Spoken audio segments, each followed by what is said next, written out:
Este podcast é produzido pelo Correio Brasiliense. Faltando um mês ali para entregar totalmente o meu prazo ali, a companhia no meu pescoço, né, para entregar, como sempre acontece. A gente, claro, as editoras precisam desse trabalho a tempo. Eu recebo uma caderneta.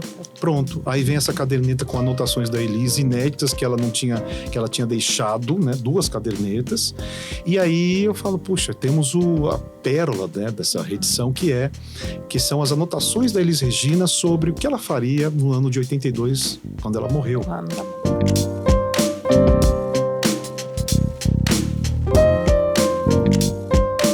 Boa tarde, estamos aqui no podcast do Correio hoje com o Júlio Maria, que é o biógrafo da Elis, que está reeditando uma biografia que foi lançada em 2015.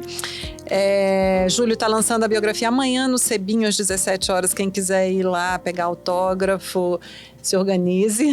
E eu estou aqui com Irlan Rocha Lima, sou Naíma Maciel, para entrevistar o Júlio, para ele contar para a gente como nasce essa biografia e o que ele traz de novo nessa reedição, né? Júlio, eu acho que você pode começar contando por que você volta a essa biografia e por que ela está sendo relançada agora, né? Ela foi lançada primeiro em 2015 para os 70 anos de Elis, né? E agora ele estaria completando 80 anos. E o Júlio fez uma reedição com muitas coisas novas, foi atrás de muitas histórias para aumentar essa biografia. Exato. Então, conte essa parte para gente. Obrigado, Naíma. Obrigado, o podcast do Correio Brasiliense, pelo convite, tá? Pelo interesse em Elis Regina. E dizer que eu estou aqui também muito honrado de estar à frente de Naíma e de Irlan Rocha, que é uma das nossas referências no jornalismo musical, viu, Naíma? Esse homem, há muito tempo, quando eu vou pesquisar para fazer biografias, é Irlan que está sempre lá, né? 50 anos de Correio. 50 anos de Correio. Os textos do Irlan são imprescindíveis para a gente conseguir construir, inclusive, as coisas que aconteceram com esses personagens. Eu falo dos meus, René em Mato Grosso e Elis Regina, mas todo mundo passa pelos textos do Irlan quando vai pesquisar o material, né? Naíma, olha só, quando veio, há 2 anos, eu acordei para um detalhe importantíssimo, aliás, instigado pelo meu amigo Renato Vieira, jornalista também do Estadão lá de São Paulo, dizendo o seguinte: Júlio, daqui 2 anos são 80 anos de Elis Regina. Vamos lá, cara, coloca esse livro nas livrarias de novo. Por quê? Em 2015 o livro saiu, a editora era pequena, Master Books, mesmo assim o livro vendeu 40 mil exemplares, né? Um negócio assim, fora de série. Quer dizer, olha o tamanho do interesse pela Elis, né? E quando veio, então, esse momento, o livro estava fora de catálogo, ficou lá, né, na editora Master Books, vendeu, mas a editora fechou em um determinado momento. E a ideia foi, poxa, vamos colocar a Elis de volta, claro. E aí a Companhia das Letras, pela qual eu tinha lançado Nem Mato Grosso em 2021, se interessou. Falou, não, vamos fazer isso juntos, ótimo. A companhia falando com a editora Master Books ali por esses 2 anos de negociações e eu tocando o livro, já acreditando que ia dar certo, né? Eu não ia deixar para fazer isso quando as coisas dessem certo. Eu falei, não, vai dar certo. E reabri o livro e comecei a reescrever o livro, né? Quem disse, né, que a gente, né, jornalista, iria deixar o texto como estava? Não, você quer melhorar, E melhorar texto é engraçado, é sempre tirar coisas, né? Sim. Não é acrescentar, é tirar. Então, na verdade, comecei esse processo de lapidação do texto, mas comecei a me instigar também para aumentar a história, sabe? Ouvir pessoas novas que eu não tinha escutado. Puxa, e essa história, como é que é? E fui atrás, o próprio texto foi me apontando outros personagens interessantes, eu fui atrás de mais gente, ou seja, ouvi mais gente, contei mais histórias, pesquisei ainda mais sobre Elis, trouxe para o livro frases da Elis Regina que não estavam no primeiro livro, retirados de entrevistas da época do Pasquim, da Veja, enfim, das TVs, das rádios, e segui com esse trabalho até que finalmente estava ali quase concluído. Puxa, vou entregar. Tá, aí só para terminar, faltando um mês ali para entregar totalmente o meu prazo ali, a companhia no meu pescoço, né, para entregar, como sempre acontece. A gente, claro, as editoras precisam desse trabalho a tempo. Eu recebo uma caderneta. Pronto. Aí vem essa caderneta com anotações da Elis inéditas que ela não tinha, que ela tinha deixado, né? 2 cadernetas. E aí eu falo, puxa, temos a pérola, né, dessa reedição que são as anotações da Elis Regina sobre o que ela faria no ano de 82, quando ela morreu. O ano da morte. Né? Pois é. Ela Então, morreu aí, em janeiro, né? Ela morreu em janeiro de 82, ela fez essas anotações em dezembro de 81. Quer dizer, planejamento do ano que não existiu para ela. Enfim, tinha esse material todo. E ela circulou especificamente, você me falou, 9 músicas, né? Ela tinha uma lista de 26 músicas e ela circulou 9, que daria provavelmente um disco, né? Exato. O disco que Quer ela dizer, não gravou. já estava ali planejado, tudo bonitinho, o disco que ela faria. E as 26 músicas também que atendem a uma pergunta, né, que todo mundo faz, para onde a Elis iria, o que ela faria se não tivesse morrido. Tá lá, a própria Elis deixou anotado o que ela ouvia antes, ali naquele ano de 81, né, para 82, então estava ali. Você lembra de alguma dessas 9 faixas? Sim, Nada Será, Nos Bailes da Vida, ela anotou um nome, tá até aí no fim do livro, Naima, se eu esquecer de alguma coisa, mas inclusive a gente, olha lá, ó, tá vendo? Aqui, né? Abriu na página das músicas ali, aí, ó. Quer dizer, uma lista, todas essas músicas aí ela anotou. Verão, não e alguns nomes de alguns artistas, é engraçado, ela coloca Eduardo Dussek. Nos Bailes da Vida, Sonora Garoa, Tudo Que Você Podia Ser. Exato. Caminhos do Coração. Músicas que foram lançadas depois, algumas, né? Mas depois, né, desse ano, quer dizer, nesse momento elas eram todas inéditas. Então ela estava olhando para um monte de coisa que depois sairia nas vozes de outras pessoas, né? Você me contou, só para eu emendar aqui, você me falou que foi muito importante receber essas cadernetas, claro, por essas informações todas, mas também para um dos maiores desafios do livro, que era falar sobre a morte dela, né? Queria que você contasse um pouquinho disso, porque teve muita especulação, se foi overdose, suicídio, e essas cadernetas te revelaram que havia coisas equivocadas aí. É verdade. O Ilan é ótimo estar aqui, porque ele deve se lembrar disso, o momento da morte da Elis, né, Ilan? Eu escrevi na época, assim. Imagino, cara. Eu não, porque eu tinha 9 anos de idade. Porque, na verdade, o que circulou é que foi overdose, uma mistura de cocaína com uísque. Exato. E foi uma coisa tristíssima, porque a gente não tinha ideia de como isso chegou a ela, porque ela não era dada a esses vícios. Podia beber, mas assim, cocaína. E Ilan, eu desculpa inverter aqui a postura, eu fazendo pergunta, mas eu quero muito você cobrindo. Havia um mistério e a palavra overdose foi muito usada, né? Pois é. Então, aí vem a biografia e isso eu fico feliz, Ilan, porque, na verdade, não foi overdose. É engraçado. O que a Elis tomou foi uma quantia... Tem até a dosagem no livro, enfim. E os médicos que analisaram, abriram a Elis de fora a fora, fizeram o exame no IML. E o laudo ao qual eu tive acesso para fazer a biografia não fala que foi uma quantia grande. Mas não foi, mas foi combinada com o álcool, né? E não foi nem para dar um efeito maior. A Elis já vinha fazendo isso preocupada com as cordas vocais. Com razão ou não, ela se preocupava com isso. Então fazia o quê? Misturava uma quantia de cocaína num copinho de cinzano, bebida de não era padaria. Barata. Né? E então isso foi encontrado no quarto, né? Ela isso morta. Contribuía de alguma forma para que ela preservasse? Eu não sei absolutamente se isso tem alguma coisa, alguma relação real. Poxa, não vou afetar minhas cordas vocais. Acredito que não. Me parece um pouco absurdo, mas era o que se acreditava na época. E o que acontece? O álcool potencializou a droga, né? Pode ser pequena quantia, mas tomou com álcool, né? Então, aquilo para uma mulher de 1,53, magrinha, Elis Regina, pronto, foi um efeito grande no organismo dela, né?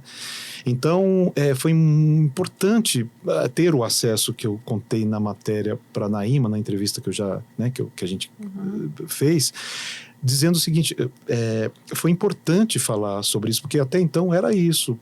A Elis Regina, uma mulher irresponsável, drogada, viciada, parará. E tem gente, até hoje que acha que foi a vida inteira assim. Mas como o Ilan falou, como é que isso aconteceu com uma mulher que não fazia nada disso, né? Que era a careta em pessoa, meio policiando os amigos, você não, a banda não podia fumar maconha no quarto, senão ela mandava embora. Deu bronca no André Midani, que era o grande diretor e presidente da Philips, da gravadora. Enfim, porque ele fumou maconha numa reunião. Não, se você fumar, eu não venho mais em reunião com você. Imagina essa mulher morre, né, de overdose, entre aspas, né, que era o que se noticiava na época. Então tinha um grande ruído, né, nesse momento da história. E por isso foi importante, porque eu acho que o inquérito policial, né, que eu também consegui, ele tem todas as entrevistas da época, né, as conclusões, e eu fui lá e ouvi essas pessoas tudo de novo, 30 anos O depois. inquérito que só veio à tona em 2015, né? Quando você, quer dizer, nesse período de pesquisa uma coisa muito simples, ir edição. lá no Tribunal de Justiça e pedir. Na verdade, estava nos arquivos, ninguém nunca foi lá acessar, né? E aí eu fui, peguei esse documento, consegui uma cópia disso, e estava lá, sabe, claramente, todas as entrevistas de quem foi interrogado pela Polícia Civil na época, porque abriu-se esse inquérito, vamos apurar o que aconteceu com a Elise. Então, do porteiro do prédio, ao motorista do táxi, a médica que recebeu o corpo da Elise, e algumas pessoas eu consegui identificar de novo, né, para conseguir entrevistá-las de novo. Então, foi muito emocionante saber de histórias pessoais de gente que estava lidando com a morte da Elise naquele momento sem saber também, receber né? esses depoimentos, né? Foram mais de 200 entrevistas. Mais de 200 entrevistas. E, curiosamente, 35 desses entrevistados da primeira edição que estão nesse livro, óbvio, não ia tirar, já morreram, né? Os filhos, obviamente, você conversou. Conversei. O João Marcelo Boscoli. Foi. A Maria Rita. E o outro. Sim. Eu conversei, sim, Ilan, com o João Marcelo, com o Pedro Mariano e com a Maria Rita, né? Isso. Todos eles me deram entrevistas muito, muito generosas no sentido de não guardarem nada, né? De não ficarem... porque é difícil, né, para a família falar de uma mãe que morreu na situação em que morreu, mas eu senti por parte dos três, embora muita dificuldade em abrir essa caixa preta, emocional, né? Mas com muita emoção e muita verdade, muita confiança, viu, Ilan? Eu achei... E foram reveladoras essas... Foram reveladoras, foram sim. Você imagina, a Maria Rita teve um pane emocional no momento em que ela... Não no momento da morte da mãe, mas depois carregou isso para a vida toda, né? E o livro se estende um pouco depois da morte da Elise, porque eu tinha que contar isso. Como é que a Maria Rita passou a transição para virar cantora? Não foi fácil. E teve o episódio do João Marcelo também, do João Marcelo. Né? Você podia contar? Também, claro. O João, imagina um menino de 11 anos e meio, a mãe morre, ele vai ao velório da mãe, ele vê a mãe no velório, do velório ele é levado para casa, liga a TV, vê a mãe sendo enterrada sozinho, porque na casa ele é deixado sozinho, na mesma casa, detalhe, Ilan e Naíma, na mesma casa onde morreu Elise. Então ele vê a mãe morrendo na casa, morta, a mãe é levada para o hospital. Depois ele vai até o velório da mãe. Depois volta para a mesma casa. Volta para a mesma casa. E fica 2 dias sozinho na mesma casa em que a mãe... 11 anos, 11 anos. Né? Nossa. E depois o pai. E daí ele guarda sentimentos dos quais ele ainda não conseguiu se livrar. O pai dos irmãos, César Camargo Mariano, porque João Marcelo é pai de Ronaldo Boscoli. Sim. O pai dos irmãos passa na casa... Marcelo é filho, né, de Ronaldo Boscoli. Desculpa, o João Marcelo, filho de Ronaldo Boscoli, né? Então, o pai, César Camargo Mariano, passa na casa que os irmãos conviviam juntos, em família com a mãe, pega os 2 filhos dele e deixa o João.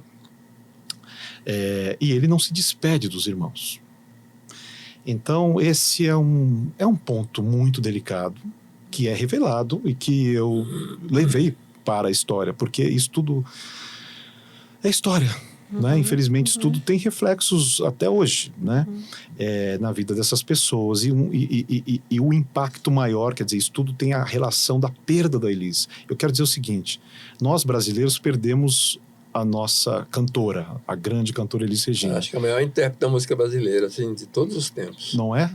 Eu também acho, Ilan, embora não tenha feito um livro de fã, porque tem fã até que não gosta, né? De falar, puxa, podia contar aquilo de outro jeito. Então, eu contei tudo que eu apurei. Mas então, mas eu concordo com você. Agora, para aquelas 3 pessoas, né? Para aquelas 3 crianças, não. Sabe? Para aquelas 3 crianças, elas perderam a mãe. Sim. Então, assim, nós perdemos o nosso ídolo, a nossa cantora, e 3 crianças perderam a mãe. Então, pouca gente na época pensou nisso, né? Como é que o Pedro, que tinha 6 anos, viu aquilo tudo? O livro, um pequeno spoiler, mas o livro abre com a cena dos olhos do Pedro vendo, né? As pessoas entrando na casa, saindo de casa. A primeira, a primeira cena do livro, ele começa com a morte, né? E é muito interessante de ler a riqueza de detalhes que o Júlio conta. Esses momentos logo pós-morte, encontrar o corpo, enfim, é emocionante a biografia, começa de uma maneira emocionante. Então, respondendo, Ilan, tive muita colaboração, viu, Ilan, dos filhos. Eu peguei, eu tinha visto isso antes, aí imprimi aqui, que a trama, o celotrama, que é do João Marcelo Bosco, né, vai levar ao público parte da obra dela, né? Já começou com uma canção que é para Lennon McCartney, né? Que é do Lô Borges, né? Olha que interessante, o João Marcelo, ele está fazendo um trabalho de... Eu até vou usar essa pergunta, Ilan, para dizer uma impressão que eu estou tendo, assim. Quando a mãe morre, o João Marcelo, menino, vê as coisas da mãe serem levadas embora. Quer dizer, a família fala... Gente, vamos ter que pôr isso aqui na roda. É a expressão que ele ouve. Colocar na roda é a seguinte: pega as coisas da sua mãe, não pertencem a você mais, são dela. Se são da sua mãe, também são minhas, porque o irmão Rogério, irmão da Elis Regina, tio de João, né, morava junto, estava todo mundo ali. Então, a família, de certa forma, se apoderou dos bens da Elis e distribuiu isso de alguma forma, né? Ou as coisas da Elis também foram roubadas, né, de uma casa que ela tinha na Cantareira. Entraram nessa casa com a morte da Elis, já sabendo que aquilo tudo seria uma relíquia, e roubaram as coisas, levaram muita coisa de lá. E o João menino viu isso, uma criança vendo as coisas da mãe indo embora.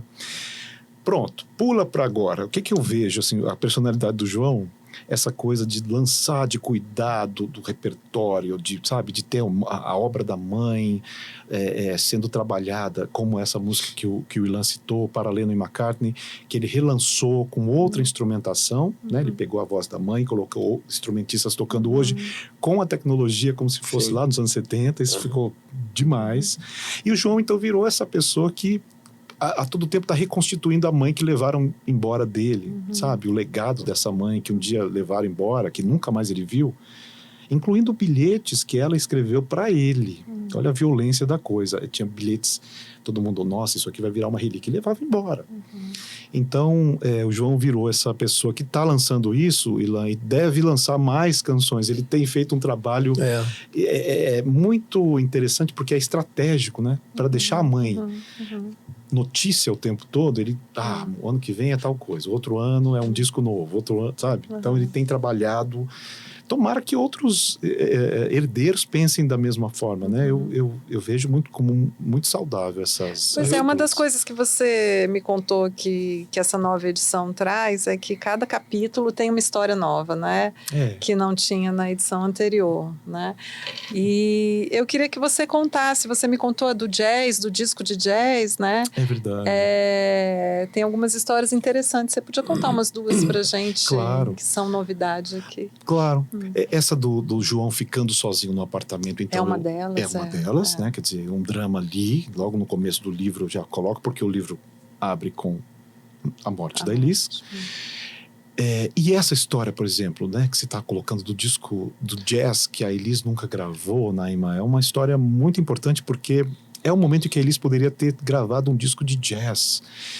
E eu acho que seria muito interessante conhecer a Elis cantora de jazz, sabe? Porque ela ia gravar temas do Wayne Shorter. Esse disco certamente iria ser levado para os Estados Unidos para que o piano fosse colocado lá fora, ou seja, não seria o César Camargo tocando. Eles não queriam isso. Não seria. E ele não ia, Mas ele achou que fosse. mas ele não iria ficar enciumado, não. O super enciumado. Como no disco com Tom Jobim quase deu problema, né? Quase deu problema.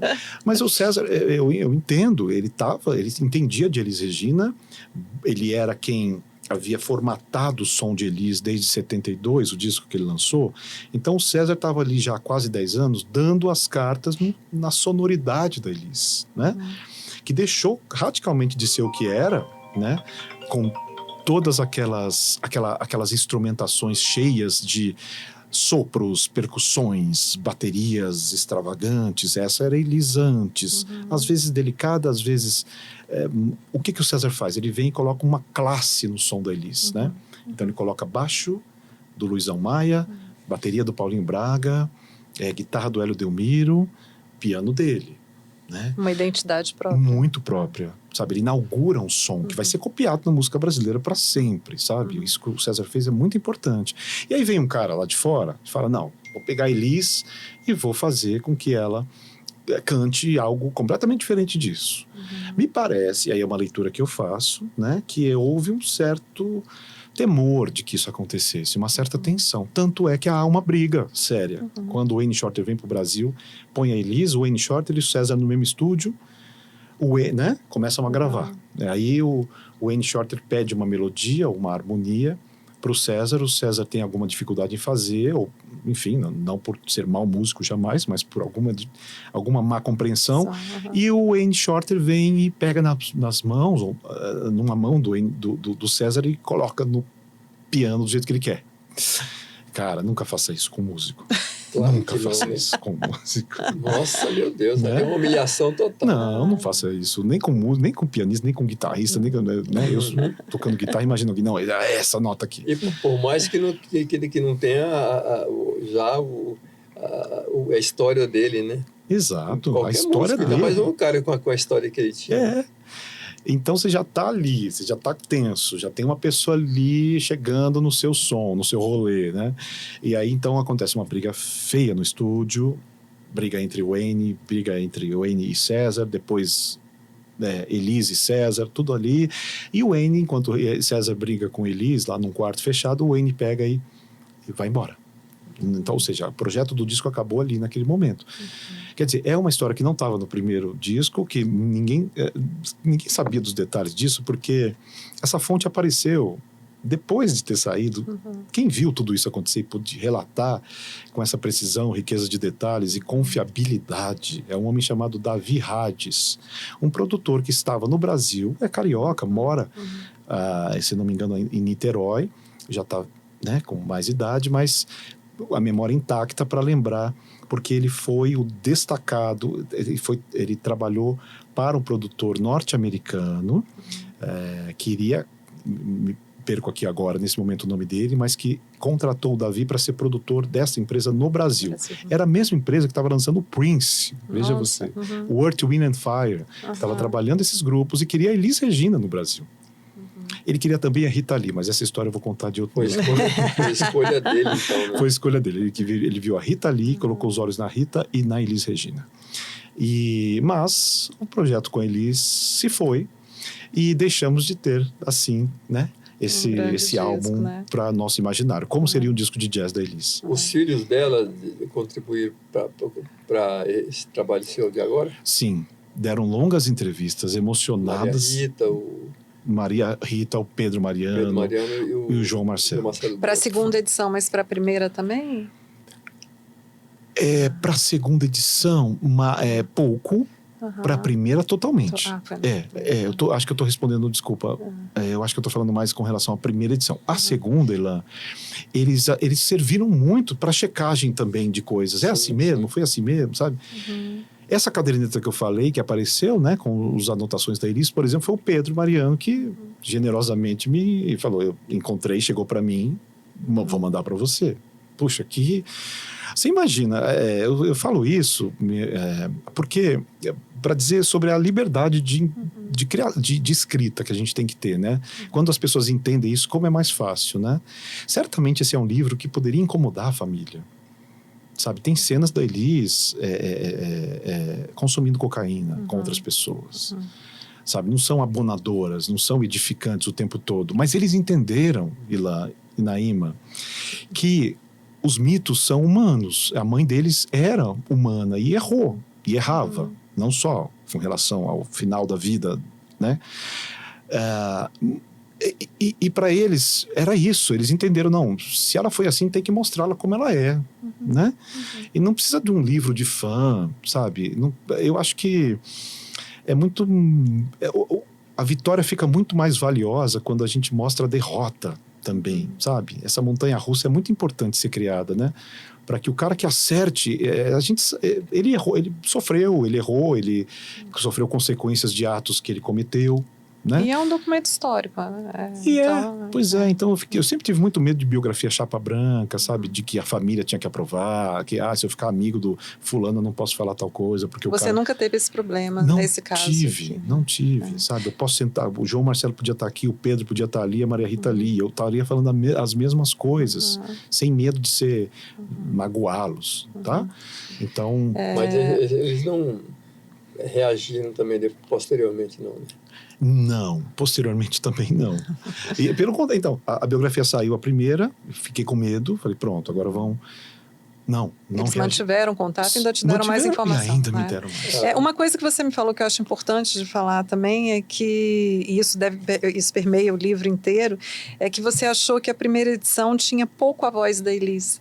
E que você decidiu que ela ia ser mais ouvida nesse livro, né? Conta um pouco pra gente como é que você fez isso. Exato. Naíma, eu tenho como referência de biografia, não só eu, mas eu acho muitos colegas meus, assim, o Rui Castro. Sabe, para mim o Rui... Acho que todos nós jornalistas amamos o Rui Castro, né? Porque o Rui, ele abriu, ele inaugurou um novo biografismo brasileiro mesmo, sabe? Até então era meio chato ver aquelas biografias, ou eram muito acadêmicas, ou eram muito contaminadas pela amizade do biógrafo com o biografado. Realmente tinha uma coisa ali e não eram muito profundas. O Rui vem e traz uma linguagem literária para a biografia, romancesca para a biografia. O Rui, eu vejo ele como, não é ídolo, mas eu vejo uma referência absoluta.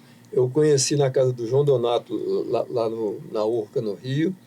Depois eu encontrei com ele por último, no Blue Note, lá em Copacabana.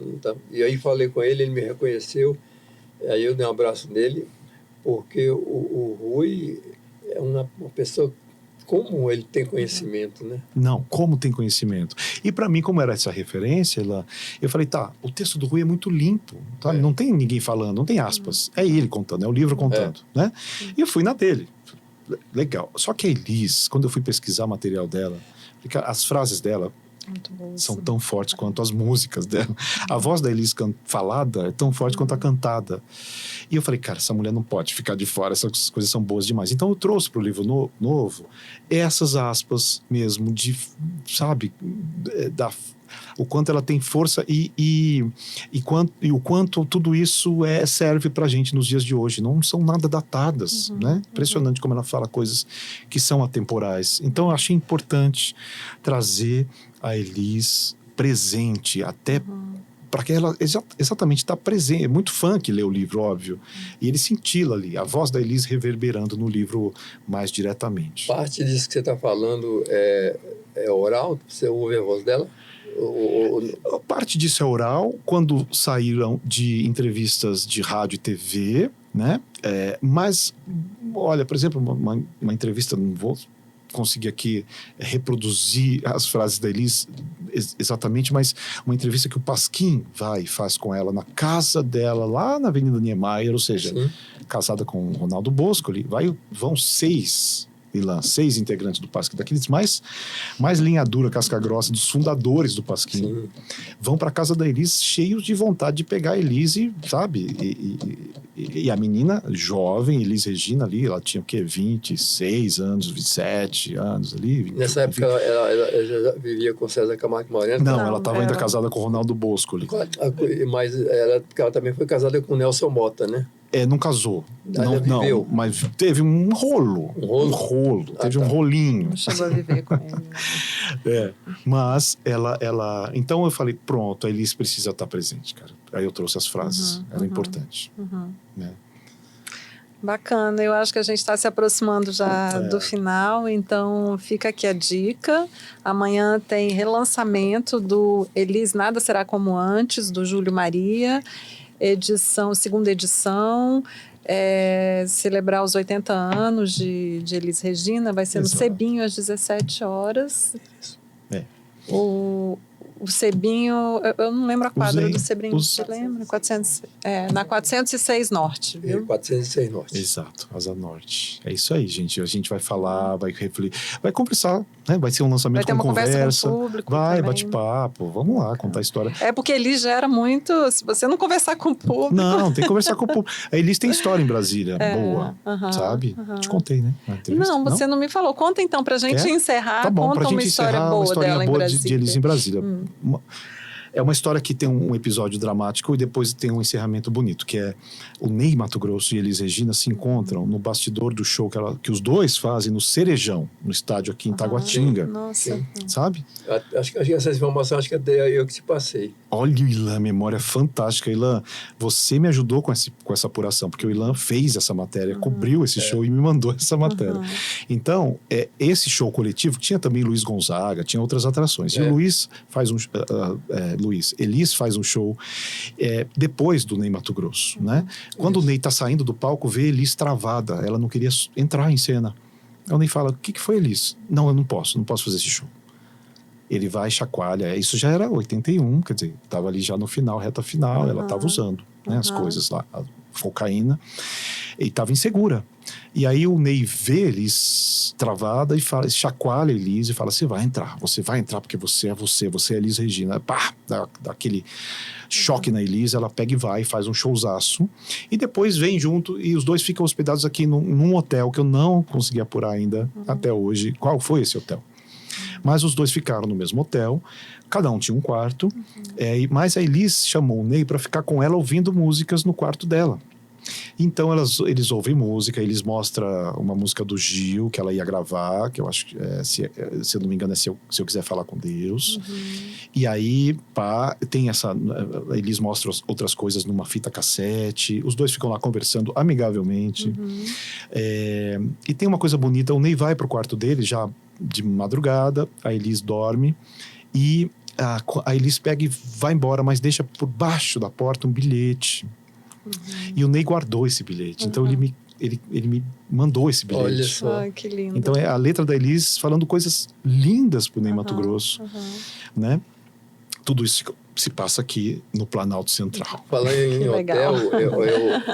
hotel, eu entrevistei a Elis uma única vez aqui no Hotel Torre, o antigo Hotel Torre aqui no setor Hoteleiro Sul.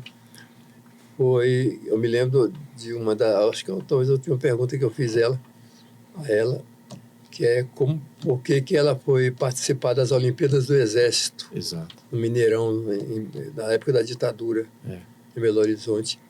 Ela falou, chegaram para mim e perguntaram, você quer ir ou quer ser levada? Uau. Falaram isso para ela. E aí ela não teve como, porque diante do que estava acontecendo no país, Caetano e Gil exilados e tal. Eu não tive como deixar de ir. Nossa. Olha, Ilan, tô falando, a história da música brasileira tá aqui. Obrigado. Obrigada, Júlio. Júlio Maria também é autor de Ney Matogrosso, uma biografia. Exato. Então, conhece bem essas histórias, também. né? Obrigado. Júlio, obrigada por vir aqui. Obrigada a vocês, ouvintes, pessoal que está assistindo no YouTube também. Obrigado a vocês. Até logo. Boa tarde. Boa tarde. Obrigado.